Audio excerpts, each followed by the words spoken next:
السلام علیکم، welcome to my YouTube channel Hiba speak. آج کا واقعہ ہے نمازی اور شیطان کا واقعہ۔ ایک شخص اندھیری رات میں فجر کی نماز پڑھنے کے لیے گھر سے نکلا۔ اندھیرے کی وجہ سے اسے ٹھوکر لگ گئی اور وہ منہ کے بل کیچڑ میں گر گیا۔ کیچڑ سے اٹھ کر وہ گھر واپس آیا اور نماز تبدیل کر کے دوبارہ مسجد کی طرف چل دیا۔ ابھی چند قدم ہی چلا تھا کہ دوبارہ اسے ٹھوکر لگی اور وہ دوبارہ کیچڑ میں گر گیا۔ کیچڑ سے اٹھ کر وہ پھر دوبارہ اپنے گھر گیا، لباس بدلا اور مسجد جانے کے لیے دوبارہ گھر سے نکلا۔ جیسے ہی وہ اپنے گھر سے باہر نکلا تو اس کے دروازے پر اسے ایک شخص ملا جو اپنے ہاتھ میں روشن چراغ تھامے ہوئے تھا۔ چراغ والا شخص چپ چاپ نمازی کے آگے مسجد کی طرف چل دیا۔ اس مرتبہ چراغ کی روشنی میں نمازی کو مسجد پہنچنے میں کسی دشواری کا سامنا نہیں کرنا پڑا۔ وہ خیریت سے مسجد پہنچ گیا۔ مسجد کے دروازے پر پہنچ کر چراغ والا شخص رک گیا۔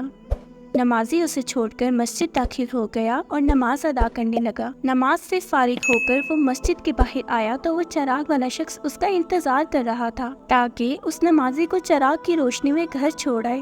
جب نمازی گھر پہنچ گیا تو نمازی نے اجنبی شخص سے پوچھا، آپ کون ہیں؟ اجنبی بولا، سچ بتاؤں تو میں ابلیس ہوں۔ نمازی کی تو حیرت کی انتہا نہ رہی۔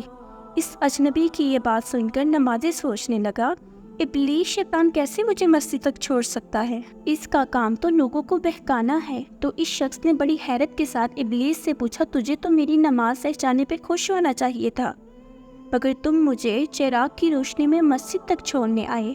ابلیس نے جواب دیا کہ جب تمہیں پہلی ٹھوکر لگی تو تم لباس تبدیل کر کے مسجد کی طرف پلٹے تو اللہ تعالیٰ نے تیرے سارے گناہ معاف فرما دیے۔ جب تمہیں دوسری ٹھوکر لگی تو اللہ تعالیٰ نے تمہارے پورے خاندان کو بخش دیا، جس پر مجھے فکر ہوئی کہ اب اگر تمہیں ٹھوکر لگی تو اللہ تعالیٰ کہیں تمہارے اس عمل کی بدولت تمہارے سارے گاؤں کی مغفرت نہ فرما دے۔ اس لیے میں چراغ لے کر آیا ہوں کہ تم بغیر گرے مسجد تک پہنچ جاؤ۔ اس شخص نے جیسے ہی یہ بات سنی تو اس نے اللہ تعالیٰ کی بارگاہ میں اپنا سر جھکا کر اللہ تعالیٰ کا شکر ادا کیا۔